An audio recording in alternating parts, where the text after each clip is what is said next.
नमस्कार दोस्तों, स्वागत है आप सभी का लर्न विद धीरज सर पे। ओके। आज के सेशन में हम मॉडल पेपर के जो दीर्घोत्तरीय प्रश्न जो रिमेनिंग रह गया था, मतलब जो बच गया था, उसे हम कंप्लीट करने वाले हैं। तो चलिए इस सेशन पे स्टार्ट करते हैं बिना देरी किए। ओके। एक्चुअली मैं आपसे कहना चाहूँगा, अगर आप इस चैनल पे नए हैं तो वीडियो को लाइक जरूर करें और चैनल को सब्सक्राइब करें ताकि आगे आने वाले अपडेट को आप देख सकें। और जैसा कि मैंने आपसे कमिट करा हुआ है कि जैसा ये मॉडल पेपर का सीरीज खत्म होता है, एज सुन एज पॉसिबल आपका कंप्लीट रिवीजन, यानी कि जो एग्जाम पॉइंट ऑफ व्यू से काफ़ी ज़्यादा इंपॉर्टेंट चैप्टर आपके मैथ्स, खासकर क्लास 10th के मैथ्स के लिए बनते हैं, उन पे बेस्ड मैं सारे टाइप्स को कवर करूंगा विद 2 and 3 एग्जाम्पल्स, जो कि आपके प्रीवियस ईयर आस्क्ड क्वेश्चंस होंगे। ठीक है, तो चलिए अपने सेशन को स्टार्ट करते हैं।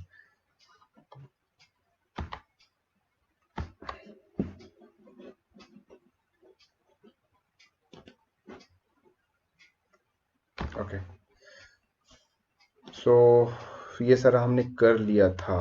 अच्छा, यस यस, ये सब हमने कर लिया था।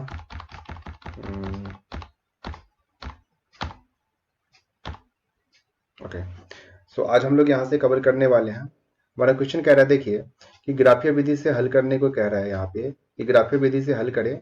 सवाल क्या है, 5x minus 3y minus 7 is equal to 0। देखिए 5x minus 3y minus 7 is equal to 0। हम इसे क्या कर लेंगे, हम यहाँ पे लिख सकते हैं 5x माइनस 3y। अब देखिए चूंकि माइनस का जो 7 है यहाँ पे, इसे हम बराबर के दूसरी तरफ ले जाएंगे, ये हो जाएगा प्लस का 7। ऐसे ही फिर लेंगे 5x इज इक्वल टू 7 और ये माइनस का 3y आके क्या हो जाएगा यहाँ पे, प्लस का 3y। ठीक है, तो यहाँ से हम x बराबर क्या लिख सकते हैं, x बराबर लिख सकते हैं 7 प्लस 3y बटे का 5। ठीक है, इसे हम लिख सकते हैं। आइए इसके लिए हम x और y का वैल्यू फाइंड कर लें। एटलीस्ट हम 2 पॉइंट फाइंड करेंगे सो दैट हम एक ग्राफ को ड्रॉ कर सकें। ठीक है, तो इस तरीके से आप एक बॉक्स बनाओगे और इस बॉक्स में x और y के वैल्यू फाइंड करने हमें।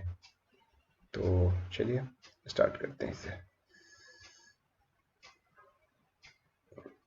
ये रहा x और ये रहा y।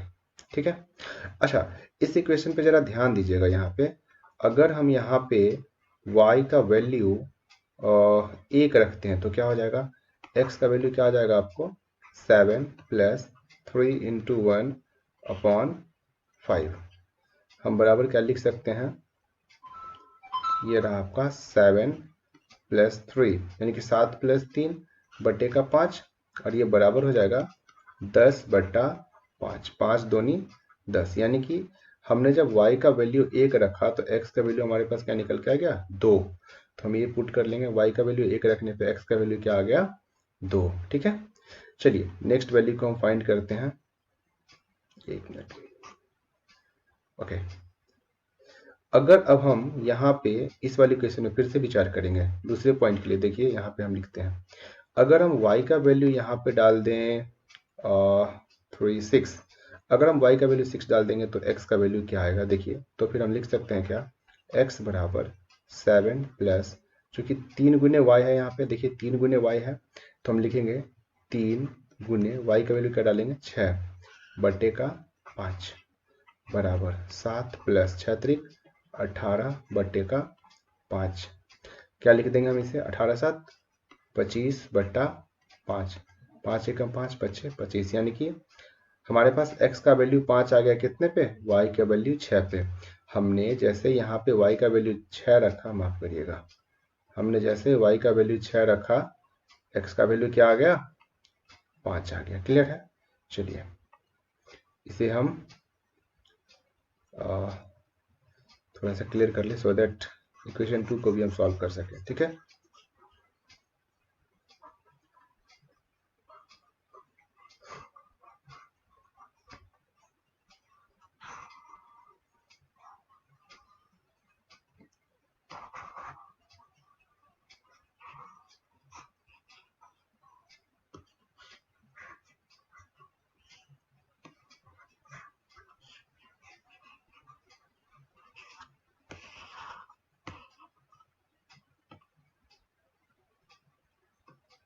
ओके तो यहाँ पे आप आइए, नेक्स्ट इक्वेशन हमारे पास क्या है?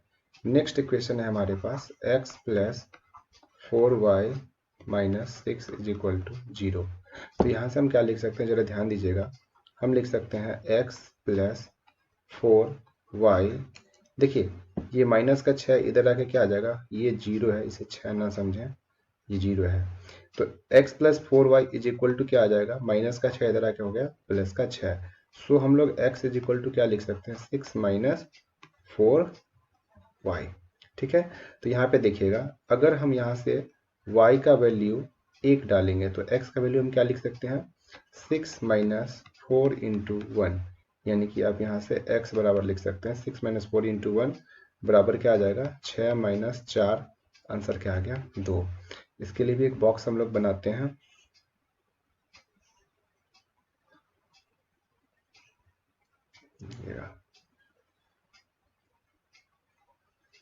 एटलीस्ट हमें 2 पॉइंट फाइंड करने हैं सो दैट हम एक स्ट्रेट लाइन को ड्रॉ कर सकें, एक सीधी रेखा खींच सकें। ठीक है, देखिए हमने जब y का वैल्यू यहाँ पे 1 रखा है तो x का वैल्यू हमें क्या प्राप्त हो गया, 2।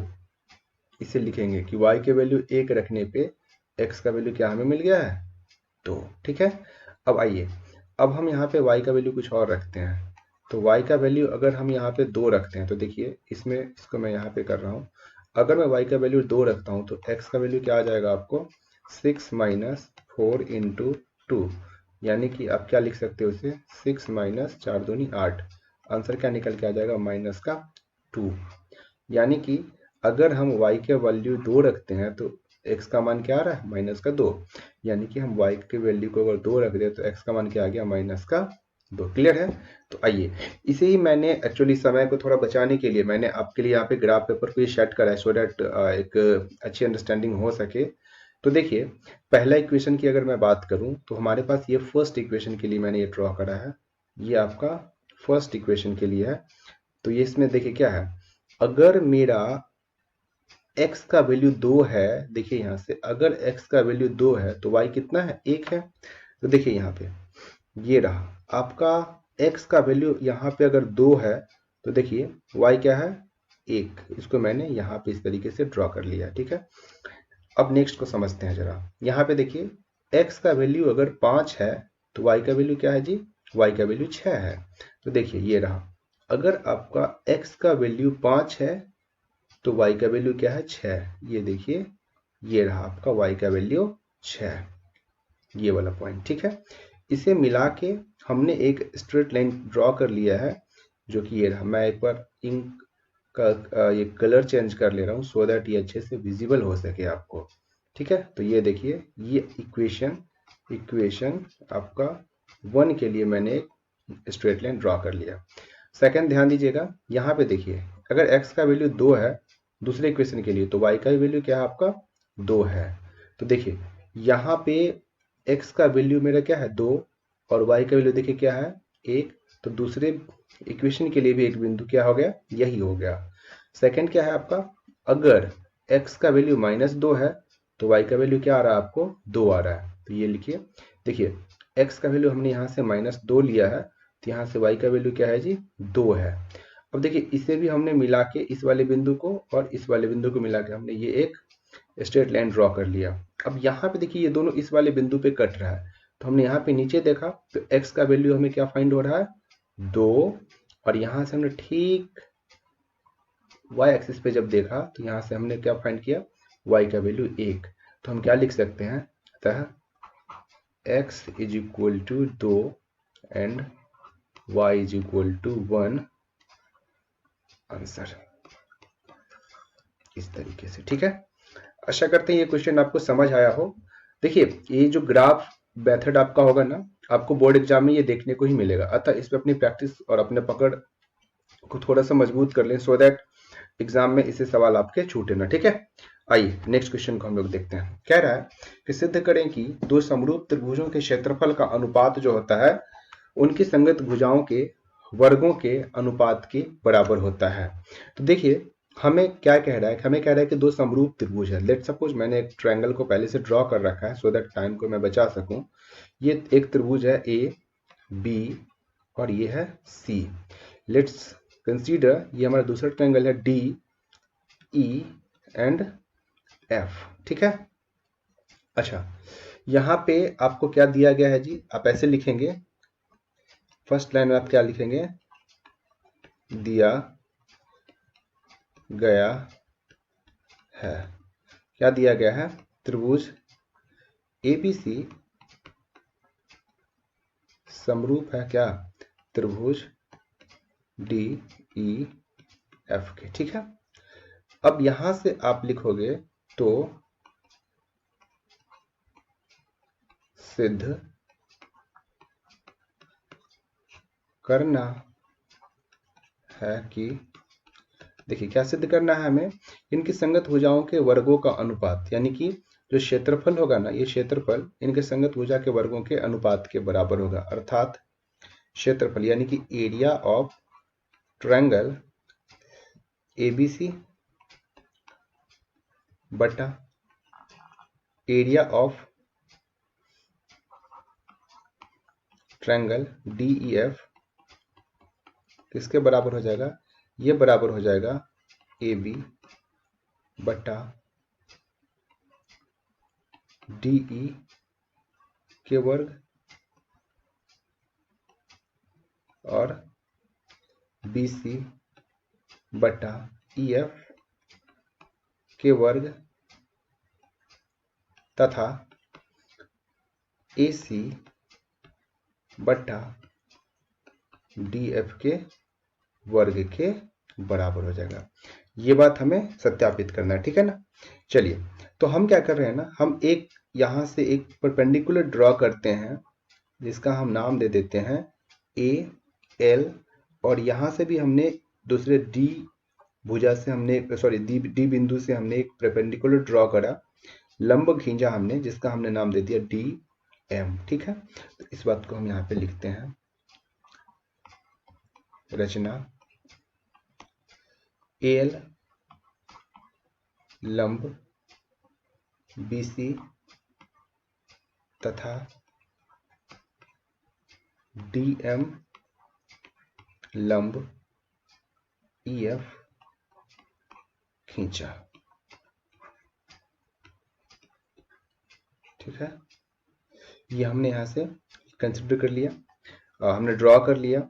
चलिए, तो अब हम क्या करेंगे, अब हम यहां से लिखेंगे इस तरीके से कि उपपत्ति, उपपत्ति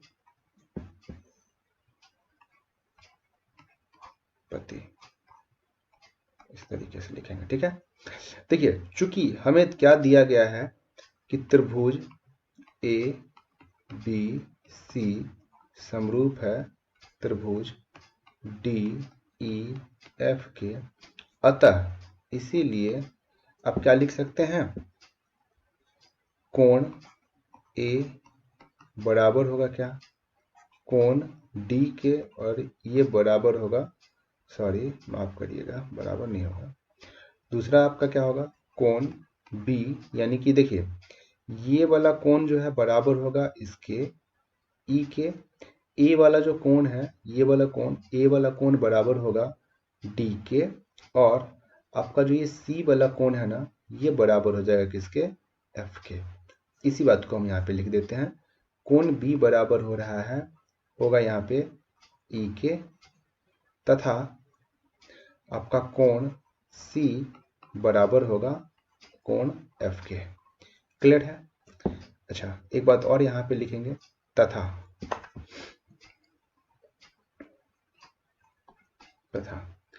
इनके भुजाओं, इनके संगत भुजाओं के अनुपात भी तो आपस में बराबर होंगे, अर्थात ए बी बटा डी ई, ये बराबर हो जाएंगे किसके, बी सी बटा ये देखिए ये वाला ए बी बटा डी ई, ये बराबर होंगे अनुपात में बी सी बटा ई एफ, और ये हो जाएंगे ए सी बटा डी एफ, ये आपस में क्या होंगे, बराबर होंगे। मैं इसी को लिख रहा हूं, बी सी बटा ई एफ, और ये बराबर हो जाएगा आपका ए सी बटा डी एफ, ठीक है। इतना तक तो क्लियर होगा। यहाँ तक हमने हमें जो बातें दी रखी है हमने सिर्फ उसको लिखा है।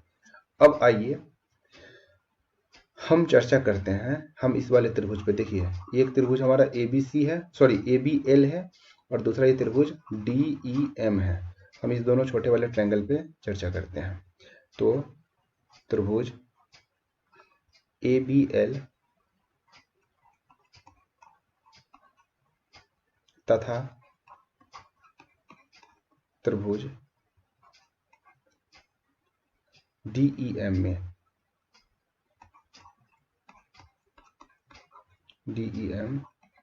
में अच्छा यहाँ पे देखिए क्या है हमारा, इस वाले कोण को आप, चलिए हमने मान लिया कि ये हमारा कोण है पहला, हमने इसे पहला कोण मान लिया, इसे दूसरा मान लिया, इसे हमने माना तीसरा कोण, इसे हमने मान लिया चौथा कोण। आप ऐसे भी कर सकते हो या फिर आप सीधे एंगल का नाम भी लिख सकते हो। तो यहाँ से देखिए चूंकि रचना से देखिए हमने क्या किया कि लंब ड्रॉ करा, तो ये 90 है, तो ये भी मेरा एंगल 2 भी क्या है, दूसरा कोण भी क्या है 90 डिग्री का है। ठीक है, आइए मैं फॉन्ट का कलर चेंज कर लेता हूँ सो डैट चीज़ें अच्छे से क्लियर हो जाए। ये देखिए ये आपका 90 डिग्री का एंगल है, तो ये भी क्या है जी, हमने रचना से यानी कि हमने ड्रॉ करा है 90 डिग्री का एंगल, अर्थात दोनों आपस में क्या होंगे, बराबर हो जाएंगे।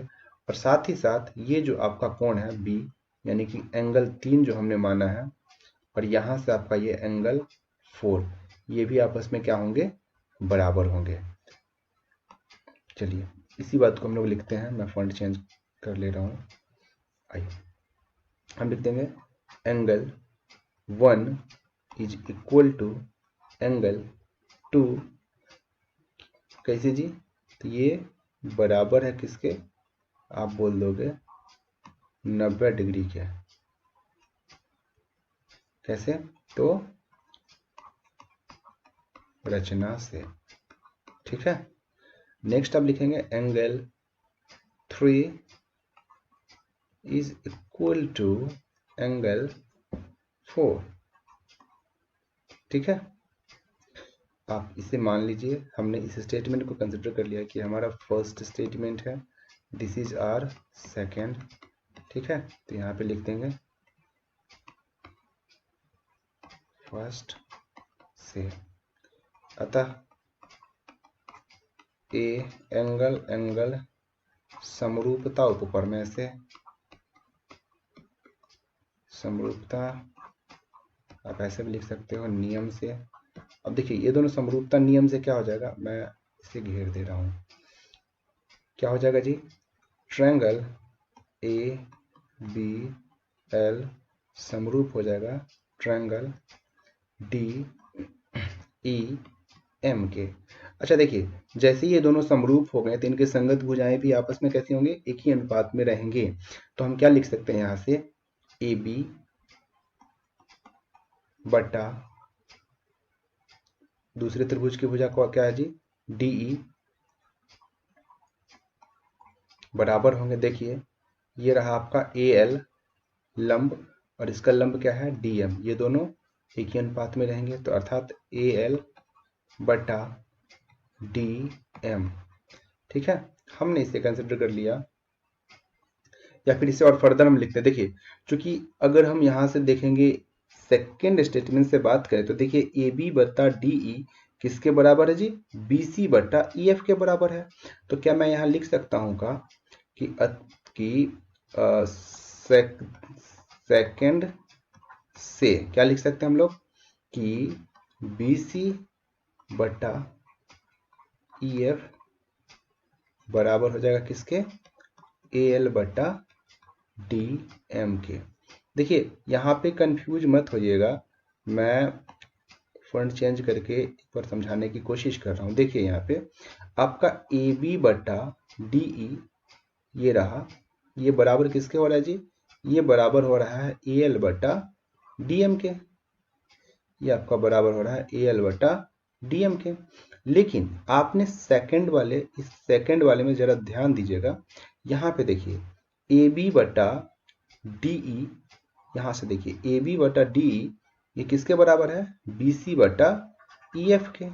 तो हमने सेकंड से जब और इसको आपस में जब कंपेयर करा तो हमने क्या पाया कि ए बी बट्टा डी और ए बी बटा डी दोनों एक जगह है और डी बी सी बटा ई एफ के बराबर है।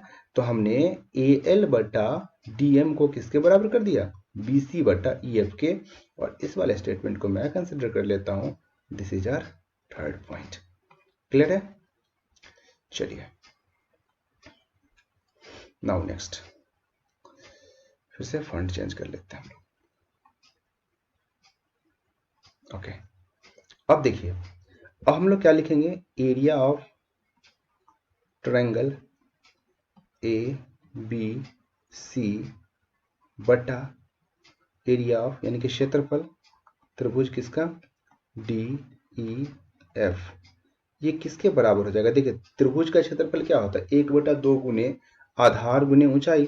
तो इसका देखिए 1/2 गुने आधार इसका क्या है, BC रहा आपका आधार इसका, तो लिखेंगे BC गुने ऊंचाई, देखिए क्या आपका AL है, यहाँ से ऊंचाई इसकी, तो हमने लिख दिया BC गुने AL बट्टा में। अच्छा, इसका देखिए क्षेत्रफल क्या हो जाएगा, DEF त्रिभुज का 1/2 गुने इसका आधार, देखिए यहाँ से क्या है EF आधार है, तो हमने लिखा EF गुने ऊंचाई, देखिए इसका क्या है, इसका ऊंचाई हो गया DM, हमने इसे लिख दिया DM। ठीक है, 1/2 से 1/2 को हम कैंसिल आउट कर देंगे और हम यहाँ पे क्या लिख सकते हैं, ध्यान दीजिएगा, यहाँ हम लिख सकते हैं कि AL बटा, या फिर AL को आप देखिए AL बटा DM को हमने किसके बराबर सत्यापित पहले से कर रखा है। यहाँ पे आप विचार करिएगा तीसरे वाले पॉइंट पे कि AL बटा DM को तो हमने पहले से किसके बराबर कर रखा है, BC बटा EF के। तो आप यहाँ पे क्या लिख दीजिएगा कि BC बटा EF, जो कि यहाँ से हमने लिखा, हमने इस वाले बिंदु को यहाँ से लिख दिया, इस वाले को, तो ये गुने, अच्छा AL बटा DM को हमने क्या लिख दिया, BC बटा EF। कैसे लिखा जी, आप ऐसे लिख दीजिएगा 3 से। ठीक है, ओके, थोड़ा इसे साइड में ले लो। अब ध्यान दीजिएगा जरा, यहां रहा, तो हम ये बराबर क्या लिख सकते हैं, BC गुने BC आपका क्या हो जाएगा, BC स्क्वायर बटा EF गुने EF क्या हो जाएगा, EF स्क्वायर। ठीक है, तो अगला स्टेप आप लिख लोगे इसी प्रकार से,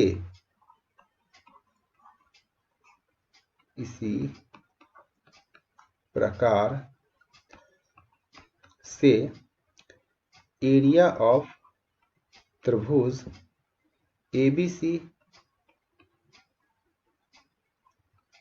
बटा एरिया ऑफ त्रिभुज DEF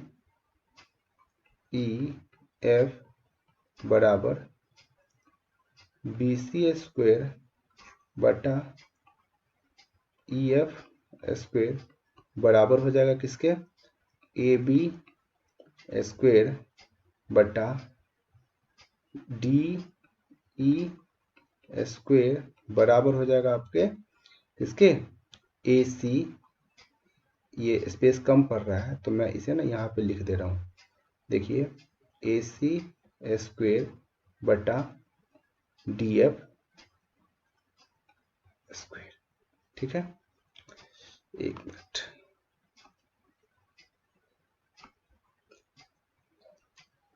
इसे अलग ऐसे कर दे रहा हूँ। ठीक है, ये हो गया DF स्क्वायर। तो मैंने सब चीजों को एक जगह करने की कोशिश की सो दैट एक PDF एक स्क्रीन पे आप सारा का सारा सॉल्यूशन देख सके। मैं चाहता था इसे 2 स्क्रीन पे कर सकता था, तो होता क्या कि कुछ चीजें इधर हो जाती, कुछ चीजें उधर हो जाती, तो मैंने कोशिश किया कि एक ही पेज सारा का सारा कंप्लीट कर दूं। तो यहाँ से आप कर दोगे प्रूव्ड। ठीक है, ये आपका हो गया 32 का सोल्यूशन। चलिए, आशा करते हैं कि चीजें आपको समझ आई होगी। देखिए एक्चुअली आपको क्या करना है ना कि जब आप वीडियो देख रहे होते हैं ना, तो इस क्वेश्चन को साथ साथ आपको करना भी, आपने एक बार जैसे देख लिया, सेकंड टाइम पे आप क्या करोगे, वीडियो को पॉज करोगे, इसे खुद से अटेम्प्ट करने की कोशिश करोगे। देन व्हाट, जहां पे आप फंसते हो फिर से वीडियो प्ले करोगे और वहां का आप सोल्यूशन देखोगे कि कैसे हुआ है, और फिर वहां से आप आगे बढ़ोगे। ऐसे करके एक सोल्यूशन का ना मतलब एक कंप्लीट जो तैयारी आपकी होगी ना, इस तरीके से होगी। आपने सोचा कि सिर्फ हम वीडियो देखते गए और हमारा तैयारी हो गया। देखिए ऐसा पॉसिबल नहीं है, आपको भी अपने एंड से कुछ ना कुछ एफर्ट लगाने पड़ेंगे। आप वीडियो देखिए, एक बार कंप्लीट वीडियो देखिए, फिर क्या करिए, सारे के सारे क्वेश्चन को खुद से सॉल्व कर दीजिए। और मेरा देखिए इतना तो बस अनुरोध है आप लोगों से, कि बस विनती है, आप ना मॉडल पेपर को अच्छे से कंप्लीट करिए। आपको बहुत बहुत बहुत फायदा मिलने वाला है एग्जाम में, ठीक है। आइए नेक्स्ट क्वेश्चन को देखते हैं। आइए अपने नेक्स्ट क्वेश्चन को देखते हैं हम लोग। प्रश्न क्या कह रहा है हमें? क्वेश्चन कह रहा है कि एक 24 सेंटीमीटर व्यास वाले लंबवृत्तीय बेलनाकार बर्तन में कुछ पानी है।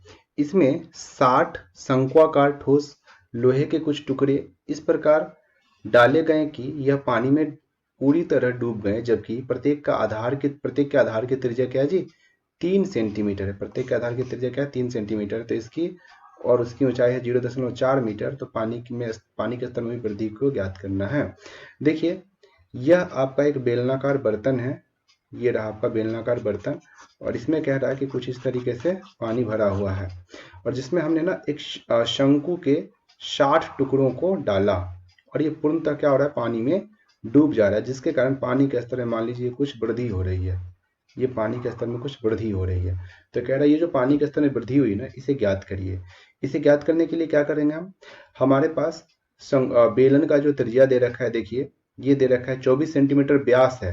देखिए आपको जो व्यास दे रखा है यानी कि डी का वैल्यू दे रखा है, डी बराबर है 24, तो त्रिज्या बराबर आर बराबर क्या हो जाएगा? इसके व्यास का आधा यानी कि 12, ठीक है।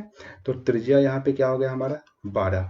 इसकी ऊंचाई हमें नहीं पता है, यानी कि नहीं दे रखा है भाई।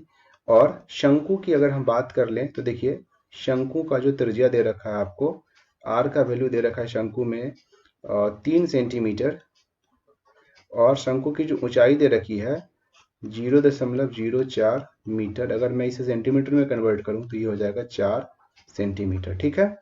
तो ऐसे प्रश्नों को हल करने के लिए हम क्या करते हैं? हम करते हैं कि बेलन का जो आयतन है इसको बराबर कर देंगे शंकु के आयतन से, और उसमें क्या हो जाएगा कि जो अननोन टर्म्स है, जैसे कि जो हमें हाइट फाइंड करना है ना, तो अननोन टर्म हाइट हो गए, तो हाइट ऑटोमेटिकली यहाँ से क्या हो जाएगा?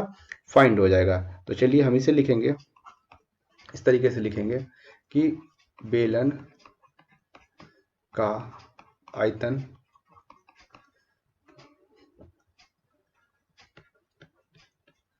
बराबर शंकुओं,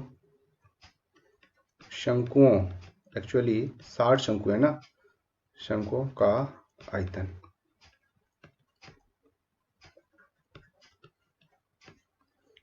ठीक है। चलिए तो बेलन का आयतन का सूत्र क्या होता है जी? पाई आर स्क्वेयर एच, R1 इसे मैं मान ले रहा हूँ और इसे H1 मान ले रहा हूँ, ठीक है। और शंकु की, क्योंकि दोनों की हाइट अलग अलग है ना, इसलिए चलिए शंकु का आयतन क्या होता है? 1/3 गुने पाई आर स्क्वेयर, यानी कि R2 मान लेता हूँ इसे, और इसे मान लेता हूँ H2, ठीक है। देखिए यहाँ पे आप पाई से पाई को पहले तो क्या कर दो? कैंसिल आउट कर दो। अब चूंकि बेलन का जो त्रिज्या है, देखिए बेलन का त्रिज्या क्या हमें दे रखा है? तो बेलन का त्रिज्या हमें दे रखा है 12, ये हमें 12 है दे रखा। तो हम इसे क्या करेंगे? R1 यानी कि 12 गुने 12, H1 का वैल्यू फाइंड करना है, बराबर 1/3 गुने शंकु का त्रिज्या, देखिए क्या दे रखा है? शंकु का त्रिज्या आपको दे रखा है 3 सेंटीमीटर, तो हम लिख देंगे आर स्क्वायर है तो 3 गुने 3 गुने इसकी हाइट क्या दे रखी है? हाइट आपको दे रखी है 4, तो हम लिख देंगे गुने 4। देखिए आप करिएगा, ये 3 है, देखिए 3 से 3 आपका कैंसिल आउट हो जाएगा। 3 चौका क्या होता है जी? 3 चौका 12, और ये 12 से 12 आपका कैंसिल आउट हो जाएगा। अच्छा एक चीज मैंने यहाँ पे करना भूल गया, मैंने लिखा ना शंकुओं का आयतन, तो ये जो सूत्र से मैंने डाला ये तो एक शंकु का आयतन हुआ ना, और हमारे पास 60 शंकु है, तो इसे हम किससे मल्टीप्लाई कर लेंगे?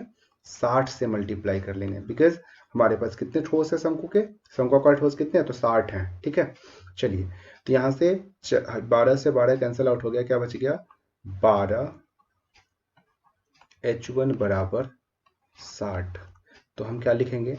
H1 बराबर 60 भागा 12, कैंसिल होगा, 12 पंजे 60, यानी कि ऊंचाई क्या निकल के आ गई, स्तर में हुई ऊंचाई बराबर क्या हो जाएगा भाई, 5 सेंटीमीटर। आंसर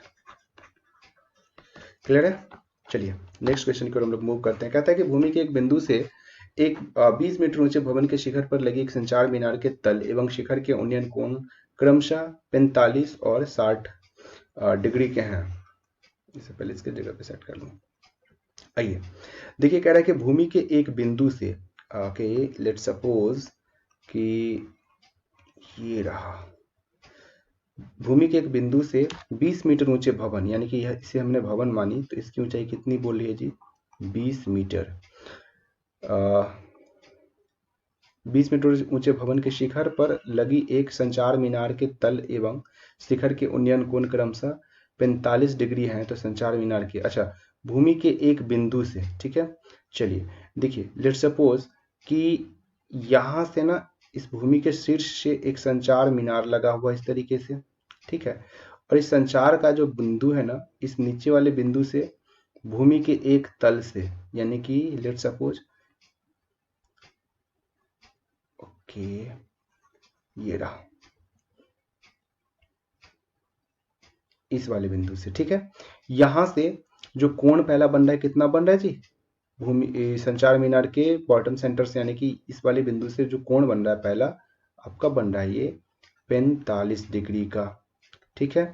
ओके लाइट चली गई, खैर कोई नहीं।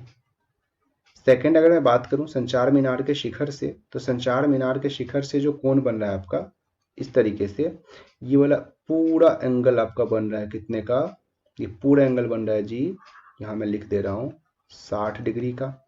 इसका नामकरण कर दीजिए ए बी सी डी। एक मिनट लाइट चला लो। Okay I am not getting my cell phone. चलिए कोई नहीं, मेरी साइकिल का क्या करना। आइए यहां से अगर हम बात करें, तो हमें कह रहा है कि संचार मीनार की ऊंचाई ज्ञात करनी है। तो चलिए हम क्या पहले लिखेंगे, हम लिखेंगे tan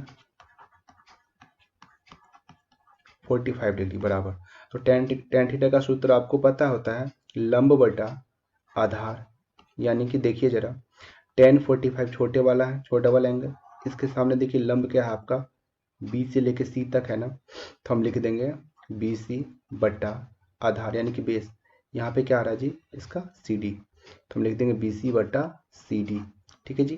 तो tan 45 का वैल्यू 1 होता है, और बी सी का वैल्यू देखिए क्या दे रखा है, 20 मीटर बटा सी डी, ठीक है। तो यहाँ से मेरे पास सी डी बराबर क्या आ गया, मल्टीप्लाई, देखिए सी डी को यहाँ मल्टीप्लाई करा लेंगे, तो सी डी बराबर क्या हो गया जी 20 मीटर, ठीक है। ओके अब हम फाइंड करते हैं tan 60 डिग्री, तो tan 60 डिग्री बराबर क्या हो जाएगा हमारे पास, इसके लिए सेम हम वही होगा लंब बटा आधार, तो इस tan 60 यानी कि बड़े वाले कोण के लिए देखिएगा, ये कंप्लीट भुजा यहाँ से लेके यहाँ तक, यानी कि लंब क्या हो जाएगा ए से लेके सी तक, तो हम लिख देंगे ए सी, और आधार तो सेम रहेगा सी डी। tan 60 का वैल्यू आपको पता होगा √3, तो ये हो जाएगा आपके AC।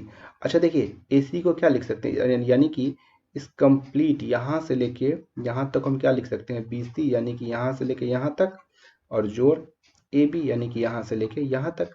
इसी बात को हम ऐसे लिख लेते हैं BC जोड़ AB बटा में CD का वैल्यू अभी हमने फाइंड किया कितना 20, तो हमने लिख दिया 20, ठीक है, बराबर। देखिए BC का भी जो वैल्यू है मेरे पास क्या है जी 20 है ना, तो हम BC की जगह क्या रख देंगे 20 प्लस AB बटे का 20, ठीक है भाई। तो यहां से चलिए यहां से जरा ध्यान दीजिएगा, √3 यानी कि ऐसे लिख लेते हैं 20 √3, 20 का जब आप दूसरी तरफ ले जाओगे तो √3 से क्या हो जाएगा यहाँ पे, √3 सबका मल्टीप्लाई हो जाएगा 20 का, तो क्या हो गया 20 √3 बराबर, इधर क्या बच गया 20 प्लस ए बी, ठीक है जी। तो ए बी बराबर आपका क्या आंसर आ जाएगा, 20√3 माइनस 20। अगर आप यहाँ से 20 को कॉमन ले लेते हो तो अंदर क्या आ जाएगा, √3 माइनस का 1 मीटर आंसर। ठीक है, आशा करते हैं ये क्वेश्चन आपको समझ आ गया होगा। आइए नेक्स्ट क्वेश्चन की ओर हम लोग मूव करते हैं। नेक्स्ट कह रहा है दो संख्या के वर्गों का अंतर 45 है, छोटी संख्या का वर्ग बड़ी संख्या की 4 गुनी है, तो दोनों संख्याओं को ज्ञात करिए। आइए, एक आसान सा सवाल है, इसे सॉल्व करते हैं हम लोग। कह रहा है कि दो संख्या के वर्गों का अंतर 45 है। चलिए, तो माना बड़ी संख्या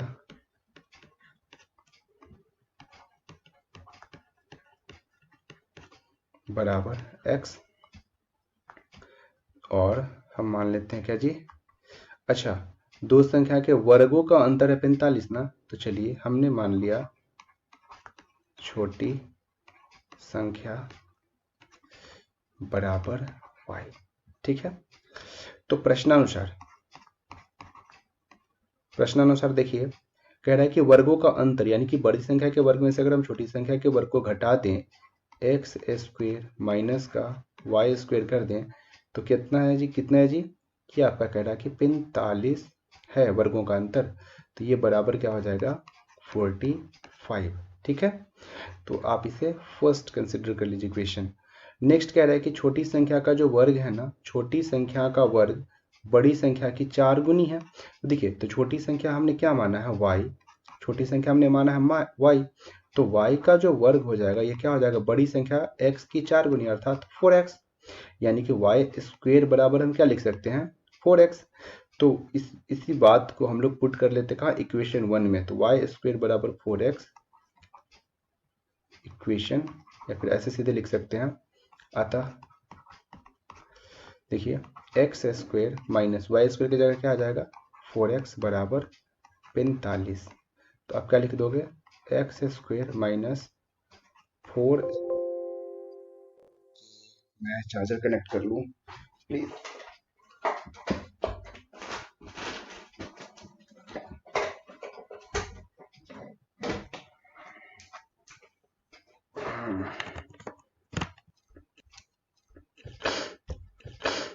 हाँ, चलिए, ओके, मैं क्या लिख सकता हूँ, एक्स स्क्वेयर माइनस 4x, अच्छा प्लस का 45 इधर आके क्या आ जाएगा, माइनस का 45 बराबर 0। तो देखिए, अगर मैं द्विघात समीकरण वाले सूत्र पे इसे सॉल्व करूंगा, तो यहाँ से देखिए a का वैल्यू मेरे पास 1 हो गया, और b का वैल्यू मेरे पास देखिए क्या हो गया, माइनस का 4, और c का वैल्यू मेरे पास क्या है, माइनस का 45।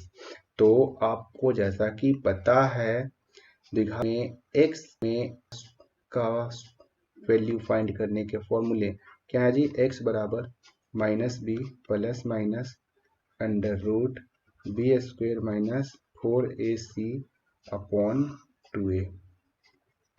चलिए सभी को यहाँ पे रखते हैं, माइनस बी का वैल्यू चूंकि क्या है, देखिए माइनस का 4 है, तो माइनस और माइनस मिलके क्या हो जाएगा, प्लस का 4 plus minus under root b square यानी कि -4 का वर्ग -4ac, तो -4 इंटू ए का वैल्यू 1 है, गुने सी का वैल्यू है माइनस का, ओके, सी का वैल्यू क्या है, माइनस का 45। ठीक है जी, इसे मैंने लिख दिया यहाँ पे, ये रहा।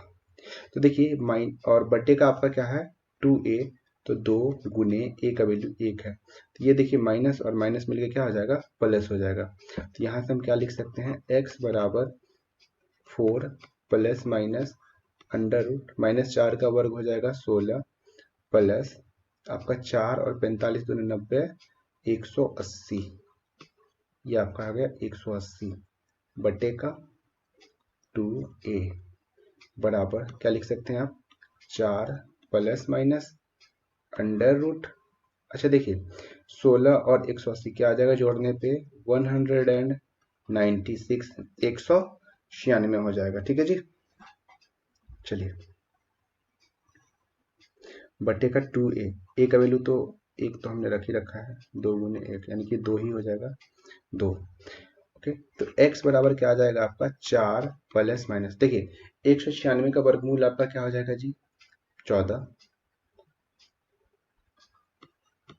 बटा 2, यानी कि x का वैल्यू क्या आ जाएंगे जी? एक तो हो जाएगा 4 प्लस 14 बटा 2 और दूसरा क्या हो जाएगा?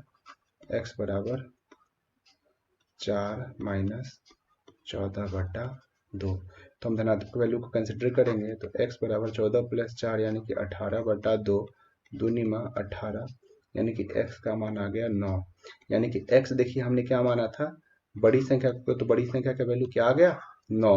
तो छोटी संख्या y है, तो छोटी संख्या कैसे हम लोग कैलकुलेट करेंगे? देखिए हमने क्या माना है कि वाई स्क्वेयर बराबर हमारे पास क्या है? 4x। तो हमारे पास x का वैल्यू आ गया क्या? 9।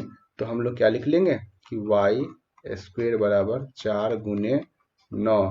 अतः y बराबर क्या हो जाएगा? देखिए स्क्वेयर है तो स्क्वेयर रूट आप इसका कर दीजिएगा, तो यहाँ से स्क्वेयर रूट 9 चौका 36, आंसर क्या आ गया? 6।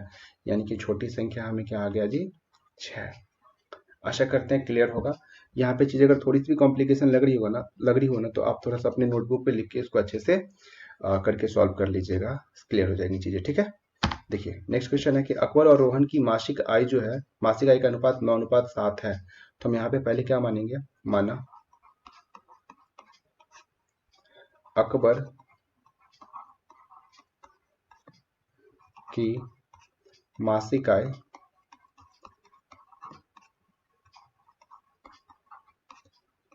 बराबर 9x। देखिए पहले लिखा है ना अकबर, तो अनुपात की मैं बात करूं तो पहला डेटा जो हमारे पास दे रखा है 9, तो ये किसके लिए है? अकबर के लिए। और 7 किसके लिए होगा? रोहन के लिए होगा। और दोनों किसकी बात कर रहा है जी? आय की बात कर रहा है। तो हमने कंसिडर कर लिया अकबर की मासिक आय बराबर 9x, और यहां से हमने लिख लिया रोहन की मासिक आय बराबर 7x, ठीक है। और आगे क्या कह रहा है? इनके खर्चों का अनुपात, ठीक है जी, इनके खर्चों का अनुपात कह रहा है कितना है? तो देखिए ये रहा, अकबर का 4 है और रोहन का 3 है, तो हम लिख लेंगे अकबर, ऐसे लिखेंगे, माना अकबर का खर्च बराबर 4x तथा रोहन का खर्च, इसका भी खर्च क्या है जी? आपका 3x है। तो प्रश्नानुसार प्रश्न क्या कह रहा है कि प्रत्येक की महीने की जो बचत है ये 5000 है। तो आप प्रश्नानुसार लिखेंगे अकबर की महीने की बचत की मैं बात करूंगा तो देखिए अकबर की आय कितनी है? 9x, और खर्च क्या है? माफ करिएगा, ये x नहीं होगा, ये y होगा। एक मिनट,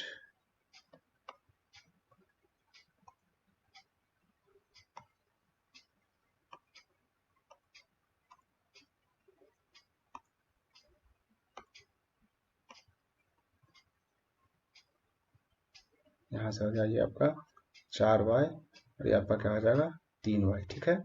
तो यहाँ से हम क्या लिखेंगे? देखिए अकबर की जो मासिक आय है, अगर इसके मासिक आय में से मैं इसके खर्चे को घटा दूं तो क्या बच जाएगा? इसका बचत हो जाएगा।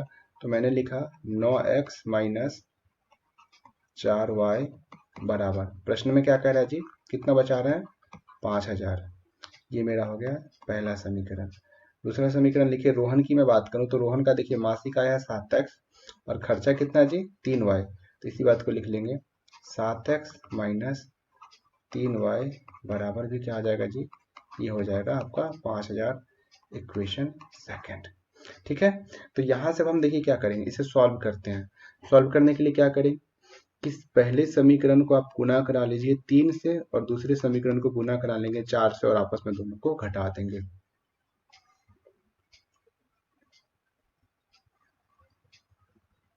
देखिए तो पहले समीकरण को 3 से गुना कराइए, तो 9x को 3 से गुना कराएंगे तो 9 तिया 27x माइनस 4 को अगर हम 3 से गुना कराएंगे, देखिए 4 को अगर 3 से गुना कराएंगे तो 4 तिया 12y बराबर 5000 को 3 से गुना कराएंगे तो 15,000। ठीक है, नीचे देखिए 7x को अगर हम 4 से गुना कराएंगे तो 7 चौके 28x, ये रहा आपका 7x, और 3y को हम 4 से गुना कराएंगे तो 3 चौके माइनस का 12y बराबर 5 चौके 20,000।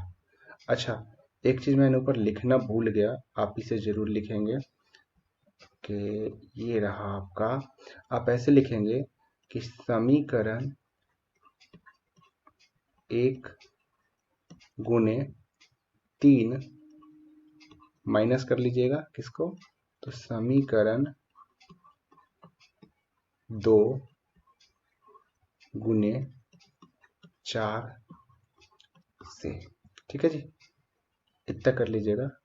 देन अगेन क्या करेंगे, घटा रहे हैं तो चिन्ह सबका आपस में चेंज हो जाएगा जी, तो चिन्ह को चेंज कर दीजिए। तो यहाँ से ये क्या आ गया आपको, देखिए 27x में से 28x जाएगा तो यानी कि ये आपका आ गया माइनस का x, और ये 12 का y माइनस का और प्लस का 12 का y कट के जी खत्म हो गया। और यहाँ पे क्या बच गया, माइनस का 15,000 में से 20,000 घटेगा तो माइनस का 5,000, यानी कि x का मान क्या आ गया जी 5,000। तो प्रश्न में क्या कह रहा है कि उनकी मासिक आय ज्ञात करें। तो देखिए मासिक आय, तो अकबर की मासिक आय 9x है और x का मान 5,000 है, तो हम ऐसे लिखेंगे, अतः अकबर की मासिक आय बराबर 9x है, तो हम बराबर क्या कर देंगे, 9 गुने 5,000 बराबर 45,000 रुपये। अब बात करते हैं रोहन की, तो रोहन की मासिक आय बराबर, देखिए रोहन की आय क्या है जी 7x है, तो आप इसे लिख लीजिएगा 7x, x का मान हमने क्या निकाला यहाँ से 5,000, x की जगह क्या रखेंगे 5,000, तो बराबर 35,000 रुपये उत्तर हो गया। ठीक है, आशा करते हैं कि ये चीज आपको समझ आया हो, और इसी के साथ आपके मॉडल पेपर, यहाँ आपके मॉडल पेपर का कंप्लीट सॉल्यूशन यहाँ पे होता है, यानी कि हमने आपके मॉडल पेपर का पूरे 100 ऑब्जेक्टिव्स करा दिए हैं। पूरे आपके जो सब्जेक्टिव पार्ट्स थे, चाहे वो लघु उत्तरीय हो दीर्घोत्तरीय हो, मैंने वो कंप्लीट करा दिए। ठीक है, अब इसके बाद आज तो ये कंप्लीट हो रहा है, यानी कि कल या परसों से आपका जो मैंने कमिटमेंट करा है कि टॉपिक वाइज आपका मैथ्स का एक रिवीजन सेशन लेके आऊंगा, जिसमें जो इंपॉर्टेंट फॉर्मूले हैं उनका जो कैसे करना है, यूज कैसे करना है हमें, ठीक है, उस पर आधारित प्रश्न कैसे होते हैं, कैसे उसे सॉल्व करना है, ये सारी चीजों को लेकर आऊंगा। ठीक है, तो चलिए फिर मिलते हैं अपने अगले वीडियो में, तब तक के लिए धन्यवाद। वीडियो अच्छा लगे चैनल को सब्सक्राइब जरूर करें, वीडियो को लाइक करें और अपने दोस्तों में शेयर करें। ठीक है, तब तक के लिए आपका बहुत बहुत धन्यवाद। जय हिंद।